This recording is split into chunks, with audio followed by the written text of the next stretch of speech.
Le 28 février 2022, la rencontre du Conseil politique du Rassemblement des Oufouettistes pour la paix et le développement, RHDP, tant attendue et tant flagornée de la rupture, s'est finalement tenue. Et le moins qu'on puisse dire est que cette rencontre a été une autre de trop, sans changement, ni bouleversement majeur en dehors des quelques nouveaux substantifs de poste, d'une formulation parfois complaisante et sans saveur, qui ont été servis.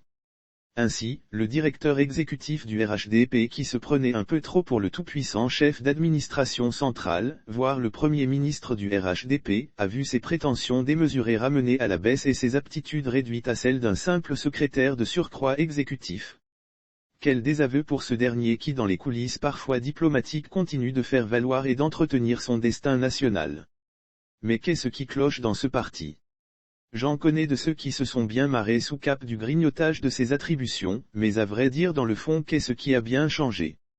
Le RHDP, parti au pouvoir, ne méritait-il mieux comme secrétaire exécutif ? Mais qu'est-ce qui cloche dans ce parti ? Pourquoi rechigne-t-il encore à faire une mue en profondeur et à faire émerger dans ses instances de direction et de décision de nouveaux cadres ? Erreur de casting, structuration peu dynamique et peu innovante du parti, attribution floue et tendancieuse, etc. Toujours la même sauce au déjeuner et au dîner avec quelques nouveaux ingrédients qui en réalité n'en changent pas, ni n'en améliorent la saveur devenue fade et dégoûtante. Erreur de casting, structuration peu dynamique et peu innovante du parti, attribution floue et tendancieuse, etc. Où va donc ce RHDP ?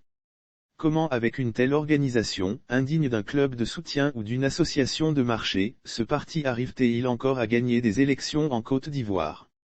Tenez par exemple le directoire de ce parti, fort de ses 40 membres à l'image d'un célèbre conte des 1001 nuits, ne comporte en réalité que 11 postes avec des attributions plus ou moins explicites du moins à la lecture, en dehors bien entendu de celui où l'attributaire passera le clair de son temps à suivre la réforme de la carte de militant.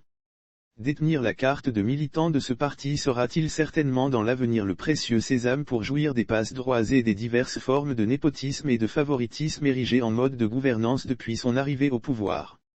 Le RHDP nostalgique du parti unique sinon comment comprendre un tel intérêt accordé à une simple carte de militant qui peut être réformée en 48 heures de travaux ? Nostalgique de la période du parti unique, le RHDP nourrit fortement à travers sa nouvelle configuration, cette ambition surréaliste de se transformer en un parti-État auquel tous les Ivoiriens quelle que soit leur conviction devraient militer ou à défaut sympathiser. Lire aussi directoire du RHDP, ce qui se cache derrière la non-nomination du PM Patrick Hatchi et pour preuve, ce parti s'est même permis de se doter d'un secrétariat national charge des relations avec les points focaux des ministères, le cœur de l'appareil de l'État.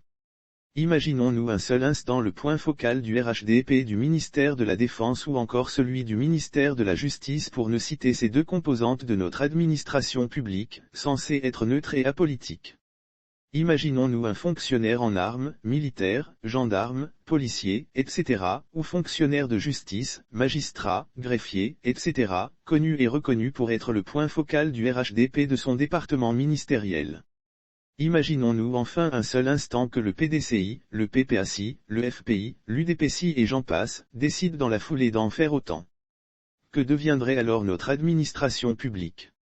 On comprend maintenant pourquoi cette dernière est si corrompue et peine à satisfaire efficacement les services les plus élémentaires sollicités par les usagers. Plus abracadabrante encore dans sa nouvelle configuration, le RHDP s'est doté de 2 secrétariats nationaux, dont l'un en charge du culte chrétien et l'autre en charge du culte musulman. Mais de quel culte chrétien et de quel culte musulman s'agit-il ?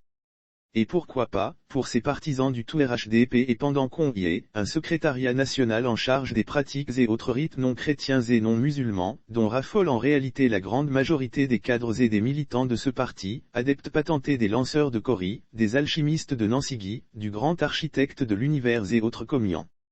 Un secrétariat national chargé des sciences occultes aurait en tout cas mieux fait leur affaire. Mais les commis de la restructuration n'ont, sur ce point, à coup sûr, âprement débattu en interne, pas eu suffisamment de cran pour le proposer. Lire aussi RHDP, voici la restructuration du parti au pouvoir, Gilbert Kafana connaît le nouvel homme fort en tout état de cause, les militants et les cadres encore lucides de ce parti doivent retenir que les résultats de cette nième restructuration ne sont que cosmétiques. ce n'est rien d'autre que du réchauffé qui montre bien que le RHDP, dernier né des partis politiques ayant exercé le pouvoir en Côte d'Ivoire, a déjà atteint son apogée et a entamé sa phase de déclin. Que dire enfin de la sempiternelle question du manque de solidarité des cadres du parti à l'endroit des militants débattus au cours de ce conseil politique? Le super-président du RHDP n'est-il pas le mieux placé pour incarner cette solidarité à l'endroit des militants?